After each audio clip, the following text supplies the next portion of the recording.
Gibran terciduk bikin gaduh di KPU, nyuruh pendukungnya bersorak-sorai. Bikin yel-yel aja nggak boleh di KPU. Gibran malah keciduk nyuruh pendukungnya bersorak-sorai. Duh, baru debat pertama udah seberani itu.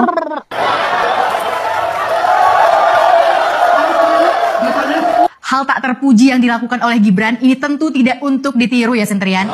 Aturan udah jelas, malah dilanggar. Malah bikin gaduh di KPU. Padahal capres yang lain perlu konsentrasi. Untungnya capres Anies orangnya manis dan kalem, gak emosian, jadi stay cool aja. Kenapa Den Gibran, putra mahkota? Risih ya? Gerah ya? Panas ya? Atau meledak ya? Saat putusan Paman Usman disinggung-singgung di debat ini. Yuk Sentrian, gunakan kekuatan dan doa kita untuk mendoakan Anies Gus Imin agar memimpin Indonesia 2024 mendatang yang sudah terbukti rekam kinerjanya pro-rakyat. Dan bersama kita kuat tumbangkan politik dinasti. Jangan mau kayak gini-gini lagi 5 tahun lagi. Gibran Raka Buming Raka curhat merasa sering dibully hingga difitnah. Aku kok gemes ya ada orang satu ini lewat di beranda terus tuh. Ini yang namanya pelaku macak korban ya ini. Dia yang melanggar konstitusi. Dia yang menjadi cawapres dengan cara yang tidak benar. Dia yang merasa dizolimi, dia yang merasa dibully, dia yang merasa difitnah. Fitnah gimana? Kamu itu benar, cuma jadi wali kota 2 tahun. Kamu itu benar, cuma mantan penjual martabak. Atau bahkan mungkin sampai saat ini masih jadi penjual martabak. Kamu itu benar, gak ada ini kualitas kamu jadi wali kota itu. Kalau di media itu, kalau ngomong tuh kayak orang asal nyelemong kayak gitu. Ini teman aku orang Solo loh yang bicara seperti ini loh.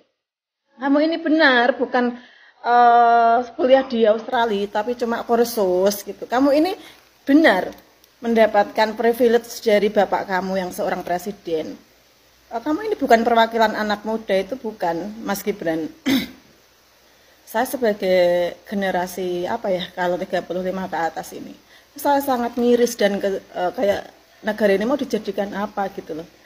Kalau misalnya jatuh di tangan Anda. Ketika Pak Prabowo sudah tidak bisa bekerja, misal jadi kalian ini jadi, terus negara akan kamu atur. Sementara kamu aja prestasi nggak ada, kamu ini pengalaman juga nggak ada gitu. Kamu bilang kamu dicurangi, kamu bilang kamu difitnah, kamu itu loh baliho kamu di mana-mana sudah ada. Malam pada pasang baliho kamu. Terus kemarin ada abdesi itu. Pihak siapa? Pihak kamu juga. Kok kamu merasa terdolimi? Kamu ini pelaku macak korban Mas Gibran. Mbok ya sadar gitu. Kamu jangan memperlihatkan pelongo-pelongo seperti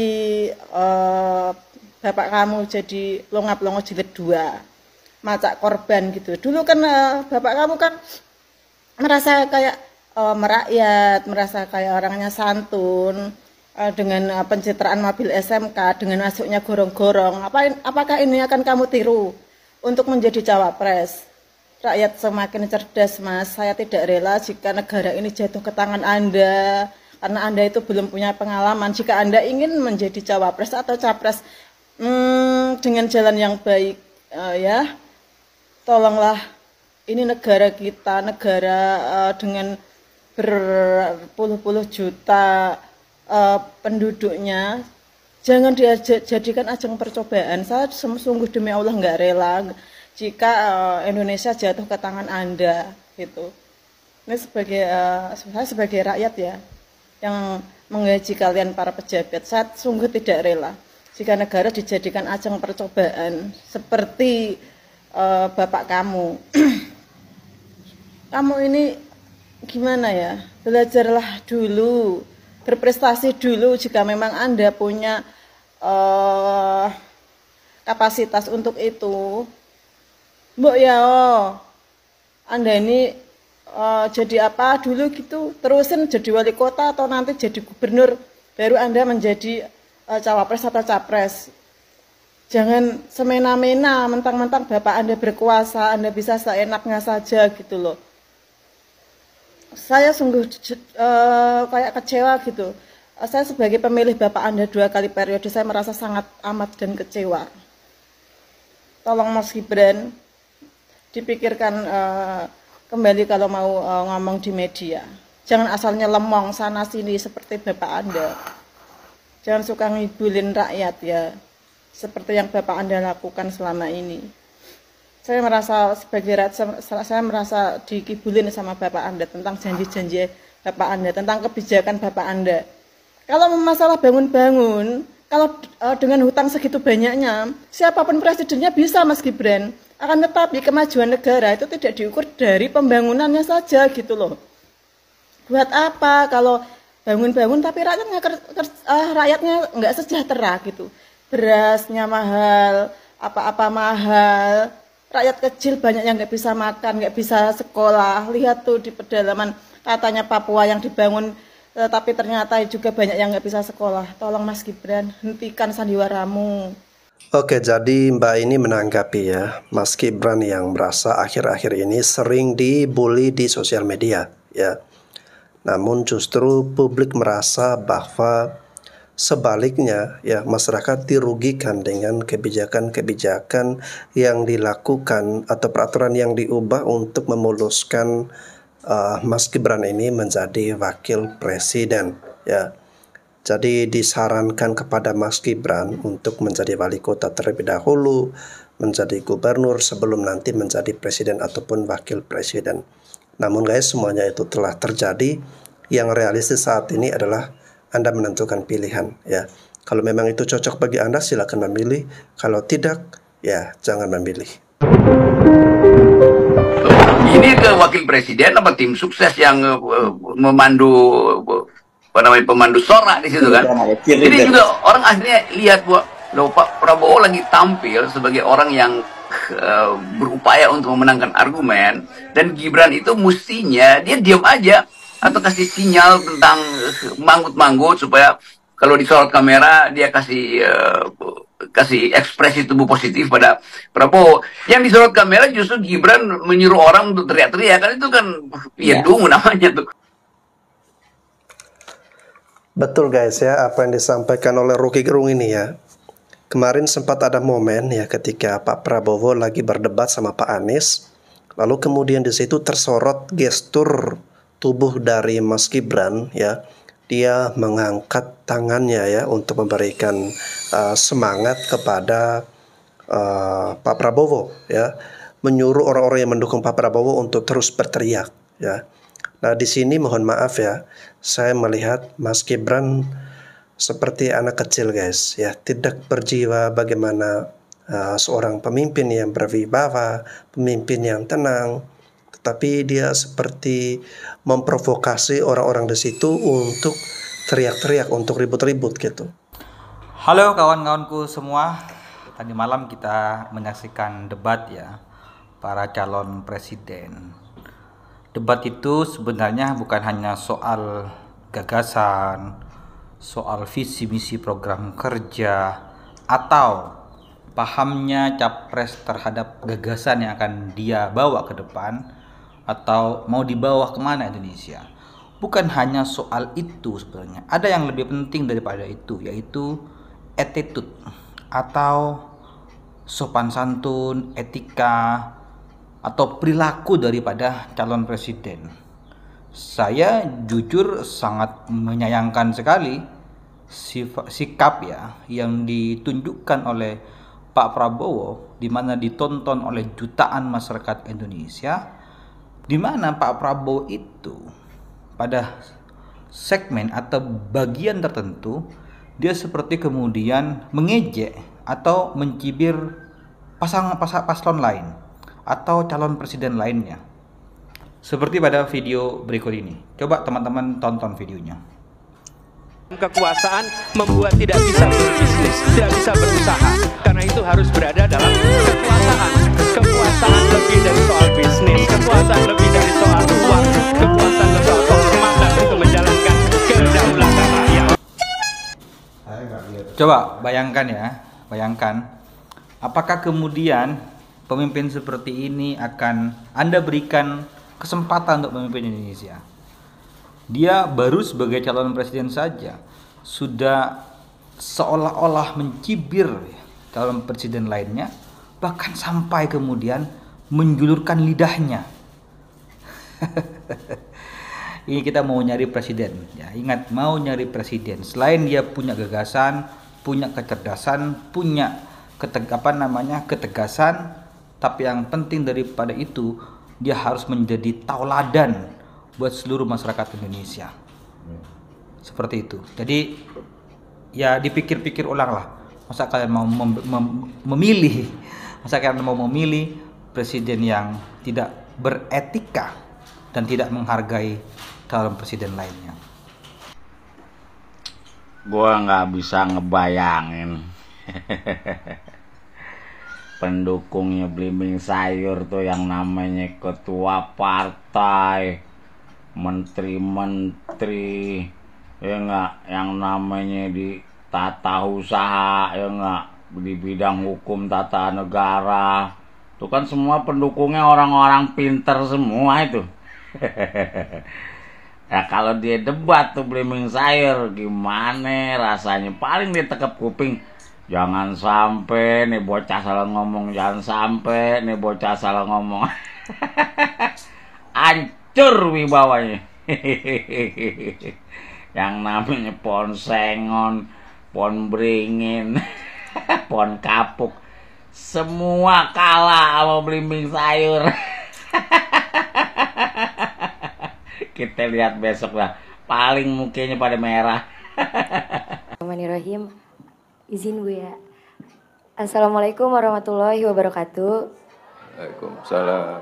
Saya ingin bertanya kepada Mas Gibran, apa saja kiat sukses untuk generasi muda di masa depan, yang dimana nanti kita akan di beberapa tahun kemudian nanti kita akan melewati, mengalami dan mendatangi masa itu. Jadi mohon tipsnya kepada Mas Gibran atas kiat sukses untuk generasi muda di masa depan. Wassalamualaikum warahmatullahi wabarakatuh. Pertanyaannya general sekali. Pokoknya belajar yang rajin. Besok ujian kan, belajar. Dah, sama nurut sama Pak Kiai, dah 2 itu cukup ya. Dah itu aja kiat sukses, apalagi ya. Nggak ada kiat sukses yang lain ya. Cukup. Satu penanya terakhir. Waduh, saya tidak menyangka ya jawaban dari Mas Gibran bisa seperti itu. Ya, ini sangat disayangkan sekali. Ya memang karena bisa dipahami bahwa kualitas Mas Gibran ini masih belum mumpuni ya. Dia masih belum terlalu matang dalam cara berpikirnya ya. Ditanya soal bagaimana kiat sukses, tapi jawabannya seperti nggak ikhlas untuk memberikan jawaban ya. Ya bisalah membuat jawaban-jawaban yang membangkitkan semangat anak-anak muda ya. Belajar yang rajin, lalu kemudian mengerjakan hal-hal kecil ya, berpikir positif, serta jangan membuang-buang waktu yang dihabiskan untuk hal-hal yang tidak bermanfaat. Ya, kurang lebih ya seperti itulah ya, bagaimana menggairahkan, membangkitkan semangat anak-anak muda untuk sukses ya. Dan Gibran yang diloloskan lewat MK, yang mana oleh MK Prof Jimli udah bilang itu cacat itu keputusannya. Terus tapi nggak tahu gimana caranya. Ya udahlah, ini untuk kedepannya lagi aja. Yang kemarin nggak apa-apa, tanggung, udah lewat gitu. Terus reaksinya Pak Jokowi apa? Pak Jokowi bilang, ya ini bukan urusan saya nggak mau nggak mau ikut campur gitu. Seakan-akan itu jawaban yang benar, itu jawaban paling salah. Justru kekuasaan kan dipisahkan, ada pemisahan kekuasaan biar nggak semuanya tuh ngumpul dalam satu orang dan terlalu kuat gitu. Ada legislatif, eksekutif, judikatif itu dipisah tuh biar nggak satu. Si raja, kalau dulu kan raja kan, gue yang nentuin, gue yang bikin aturan, gue yang jalanin, gue yang jadi hakimnya juga, semuanya gue. Bahaya kan? Dipisah dong. Dipisah itu supaya nggak bahaya. Dipisah itu justru supaya gue bisa debat lu. Sekarang kalau misalkan tiga-tiganya dipisah tapi semuanya satu sepakatan, bedanya apa sama raja kan gitu kan? Ya sama satu ini ya, kerajaan. Iya, dan akhirnya Pak Jokowi tuh ngomong kayak gitu seakan-akan kita nggak ngerti gitu. Dan mungkin ada yang nggak ngerti, tapi kan banyak yang ngerti. Iya benar. Pak Jokowi ini ngapain ngomong kayak gitu? Gue sangat kecewa sih sebenarnya sama Pak Jokowi. Guys, kemarin Gibran itu menguasai panggung dalam acara internal Koalisi Indonesia Maju. Ia berbicara banyak hal yang katanya hostnya itu biasanya sedikit bicara, kemudian ia seolah-olah lahir menjelma seolah ia seorang narator ulung, berbicara secara ilmiah di depan pendukungnya, yang membuat para pendukungnya terpukau gitu. Cuman ada yang menarik, ternyata setelah diamati matanya itu tidak fokus, matanya si Gibran ini tidak fokus, selalu mengirik ke bawah. Ternyata setelah tak amati videonya itu ada teleprompternya itu loh, ada pengial bacanya, ada teleprompter. Kan aneh gitu kan. Ini yang terjadi di internal acara internal Koalisi Indonesia Maju ini memberikan penguat publik, memberikan justifikasi terhadap asumsi publik bahwa isi otaknya Gibran ini dangkal. Kenapa kemudian selama ini dia ketika diajak diskusi sharing di ruang publik bersama dengan pasangan cawapres yang lain tidak pernah hadir, di Muhammadiyah tidak hadir, di TV swasta tidak hadir. Ketika dia muncul di diskusi anak muda kemudian dia salah menyampaikan asam folat sampai ke asam sulfat dan lain sebagainya. Ketika dia ditanya berkaitan dengan penanganan harga naik ketika akhir tahun, dia juga tidak bisa menjawab. Ketika ada diskusi tidak pernah mau membuka sisi tanya jawab. Acara di internal Indonesia Maju kemarin itu membuat justifikasi terhadap persepsi publik yang mengatakan bahwa Gibran ini tidak berani berdebat karena isi otaknya dangkal. Kenapa? Acara di internal Indonesia Maju yang kemudian seolah-olah dia menjelma menjadi anak baru, seolah-olah dia sangat menguasai panggung, ternyata apa? Dia dibantu oleh teleprompter, pengial baca. Biasanya teleprompter ini dipakai oleh news anchor di TV itu. Dia baca itu. Hal ini menguatkan persepsi publik bahwa Gibran nggak punya kualitas. Kalau memang ia punya kualitas, berdasarkan literasi yang kuat, berbicara di depan publik, apalagi berbicara di depan pendukungnya, mestinya kan tanpa harus memakai teleprompter gitu loh. Jadi aneh gitu loh. Acara di internal Indonesia Maju ini menguatkan persepsi publik bahwa Gibran tidak punya kualitas.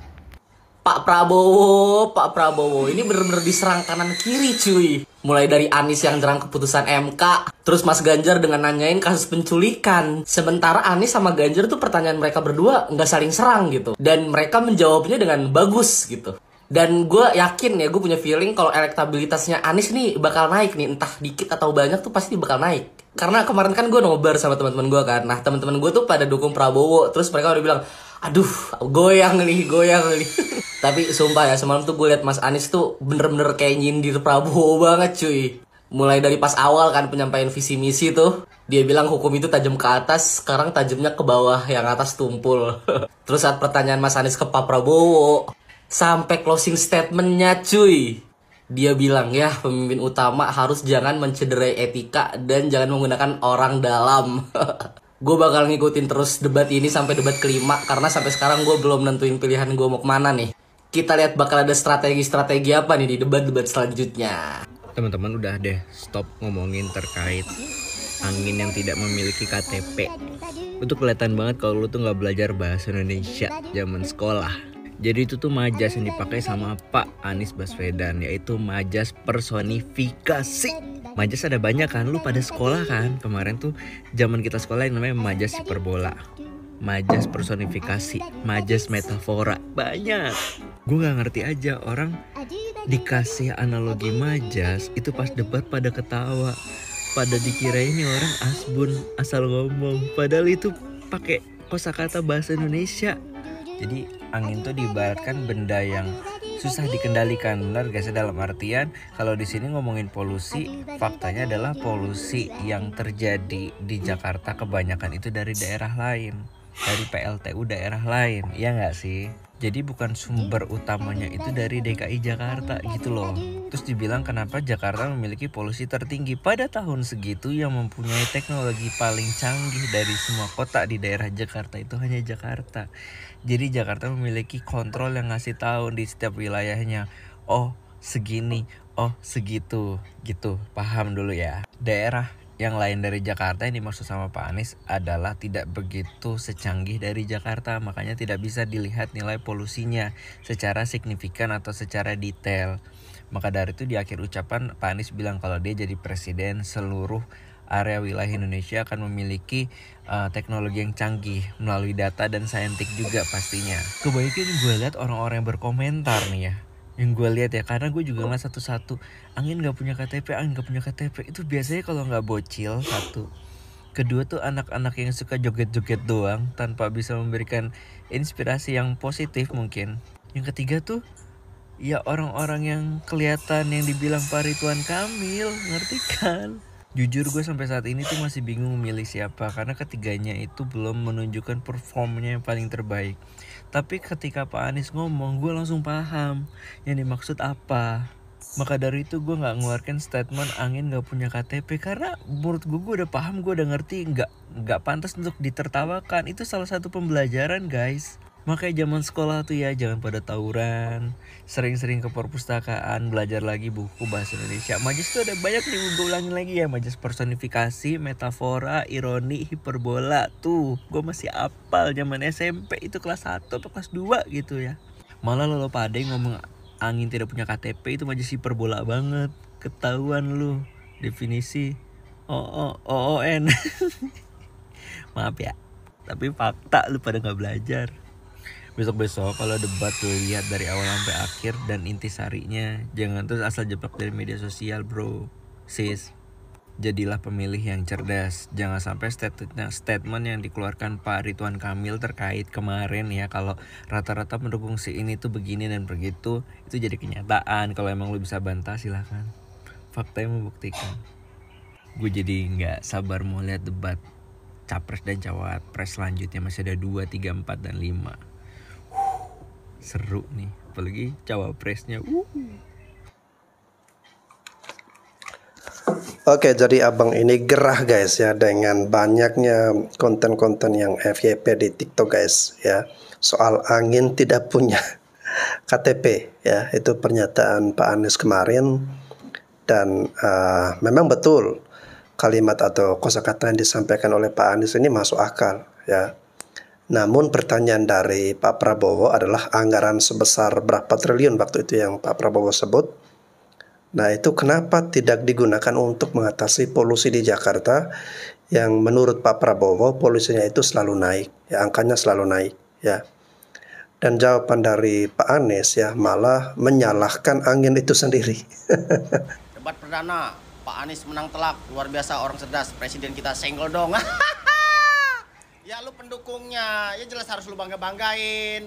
Men, paimen. Terserah lu aja kawan ya, mau lu bangga-banggain, mau lu pilih Pak Anies, terserah. Itu hak demokrasi masing-masing orang ya. Tapi gua kasih tahu aja sama lu, masyarakat Indonesia itu nggak bodoh-bodoh amat ya. Masyarakat Indonesia juga belum tentu suka dengan calon pemimpin yang banyak omong, hanya pandai berbicara ya.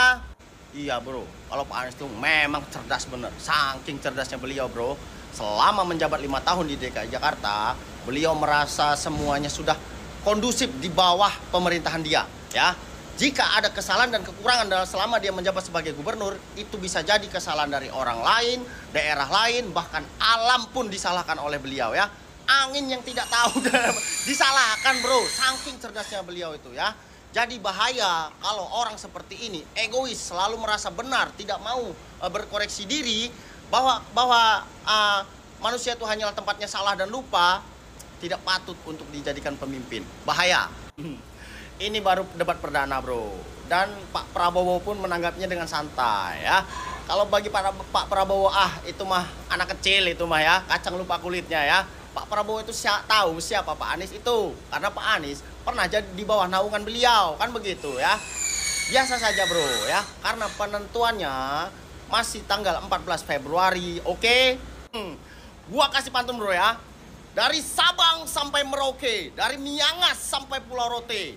Pasukan Prabowo Gibran paling oke. Kalau modelan lu mah sepele. Satu-satunya kekurangan Bapak Prabowo Subianto sebagai politisi, beliau itu terlalu polos, terlalu jujur dan terlalu tulus. Setiap kali beliau menyampaikan pidato atau terlibat dalam debat capres seperti kemarin, panggung politik bagi dia seolah menjadi panggung kejujuran. Karakter yang nyaris punah di dalam dunia politik masa kini. Bapak Prabowo tidak seperti politisi pada umumnya yang mahir menyusun narasi dan mengemas dirinya dalam lapisan-lapisan pencitraan politik. Dia adalah manusia terbuka yang tak mampu menyembunyikan esensi dirinya di balik tirai politik. Bahkan dalam dunia di mana setiap gestur diatur dan setiap kata dihitung, Bapak Prabowo muncul sebagai pemberontak yang menolak untuk menyembunyikan sisi-sisi manusiawi yang membuatnya jauh dari kesan perfect politician. Kepribadian Bapak Prabowo ini menggambarkan kepribadian dengan kualitas kejujuran yang otentik. Kepribadian beliau adalah contoh yang langka dari segala jenis kepribadian yang sulit untuk disalahartikan. Tidak ada kedok atau sandiwara, hanya ketulusan dan kejujuran yang mengalir begitu saja. Sementara politisi lain terjerat dalam jaring kesan palsu, Bapak Prabowo tetap utuh, menjadi dirinya sendiri meski resiko penilaian publik mengintainya. Ketidakmampuan Bapak Prabowo untuk memainkan peran dalam sandiwara politik menciptakan kontras yang mencolok di tengah panggung politik Indonesia. Bahkan, kejujuran yang disajikan secara mentah-mentah dan tanpa redaksi dapat diartikan sebagai kelangkaan dalam dunia politik, di mana kadang-kadang kebenaran bisa menjadi komoditas langka. Bapak Prabowo mungkin tidak mahir dalam seni pencitraan, tetapi keaslian yang dia tampilkan dapat dianggap sebagai keberanian untuk memimpin dengan integritas. Sebagai negara dengan kompleksitas lapisan sosial dan politik, Indonesia membutuhkan pemimpin yang mampu memotret realitas apa adanya. Dalam hal ini, Bapak Prabowo bisa menjadi simbol keberanian untuk menjadi manusia sejati dalam arena yang penuh dengan strategi dan permainan diplomasi. Mungkin dalam ketidakmampuannya untuk berbohong, kita dapat menemukan harapan bahwa kejujuran masih memiliki tempat dalam kepemimpinan, bahkan di tengah lautan politik yang kompleks. Itu pendapat saya. Kalau ada pendapat lain, kita diskusi di kolom komentar. Thank you. Assalamualaikum warahmatullahi wabarakatuh. Boy, Anies Rashid Baswedan. Saya mau menjawab atas lu minta keadilan kepada anak Harun Al-Rashid yang umur 15 tahun yang kamu bilang pendukungnya Pak Prabowo. Anda minta keadilan kepada Pak Prabowo atas meninggalnya anak itu. Sip. Bagus. Lu itu bego. Bego nih. Anak di bawah umur kok dibilang pendukung. Oke, halal bagi lu, anggaplah pendukung. Berarti gara-gara kompanyenya Prabowo, anak itu meninggal, lalu engkau mau menuntut Pak Prabowo. Bagus, ini saya dapat pemahaman dari Anda, dapat ilmu. Sekarang, seandainya kau memang bijak dan memang adil, Nis, siapa yang mendirikan reformasi 98? Ayo, keluarkan mulut biadabmu itu, Nis. Oh. Siapa? Amin Rais dan Megawati. Lo tuntut keadilan orang 1207 itu meninggal gara-gara reformasi. Kau itu profesor tapi goblok. Dungu. Astagfirullahalazim, Capres. Pak Surya Paloh, lo itu bego. Milih orang bego kayak gitu, ya Allah. Ampun, aku orang Sumatera. Kok milih orang kayak gini? Aneh. Aneh sekali. Tolong sampaikan ini, video saya ini kepada Anies Rashid Baswedan. Sekalian Harun Al-Rashid, kau tuntut Prabowo. Tolong yang 1207 itu juga kau gandengkan, Anies. Islam macam apa kau ini, Anies? Hoi. Saya yakin kamu bukan orang Islam, Nis. Saya menilai Abah Aos pakai baju putih merah. Kalau di otak saya, Aos itu Santa Claus yang dipakainya, baju Santa Claus. Belum ada sejarah ulama ataupun Abah ataupun Habib pakai baju merah putih kayak gitu. Jangan kau bodohin. Saya tahu kau tuh kafir, nih. Kau tuh murtad. Jangan suka fitnah, nggak baik, Anies. Saya tahu, yakin saya, kamu tuh bukan lagi orang Muslim. Kok makin dekat pemilihan, makin hebat kau memfitnah, memojok-mojokkan orang. Nih, kalau ketemu orang gila kayak saya ini, mana kau mau jawab? Bisa kau nuntut keadilan yang reformasi kemarin? Ayo, kalau kau hebat, buktikan siapa pelaku pembunuhan 1207 itu. Jangan hanya Harun Al-Rashid. Kau mau menjatuhkan Prabowo. Nah. Potong lidah saya kalau kau menang. Jangankan kau nyalon presiden. Nyalon gubernur, nyalon bupati pun nanti. Potong lidah saya kalau kau menang. Karena orang sudah tahu kau itu goblok cara berbicaranya. Ngawur. Astagfirullah, nggak nyangka nih aku nih. Seharusnya kau tuh saya panggil bapak. Yang wajib dipanggil bapak itu orang yang berkata bijak. Kalau suatu tukang fitnah, buat apa manggilnya bapak? Bahaya negeri ini kalau kau pimpin kayak gitu mulutmu. Saya orang nggak sekolah, tahu sama hukum kayak gitu. Saya tantang kalian semua yang telah menghina Bapak Prabowo, kakinya pincang, diseret-seret, ya. Saya tantang kalian semua untuk berada di pedalaman Papua di baris terdepan. Berani nggak? Kalau ngomong sembarangan, terus kenapa kalau emang pincang? Kalau jalan nyeret-nyeret, jangan bisanya menghina kalian semua, ya. Saya ingatkan kalian,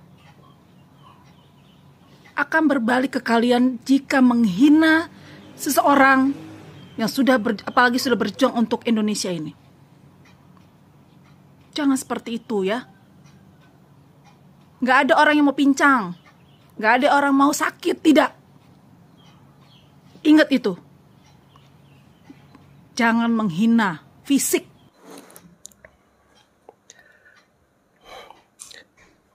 Penting sekali bagi kita untuk menentukan capres-cawapres di tahun 2024 mendatang.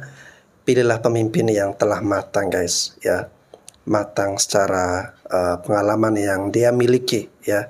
Secara kepribadian dia sudah teruji, sudah melewati, ya. Jangan sampai kita memilih pemimpin yang masih belum cukup, ya, belum cukup pemahamannya, pemikirannya, kematangannya, apalagi untuk memimpin bangsa dan negara kita.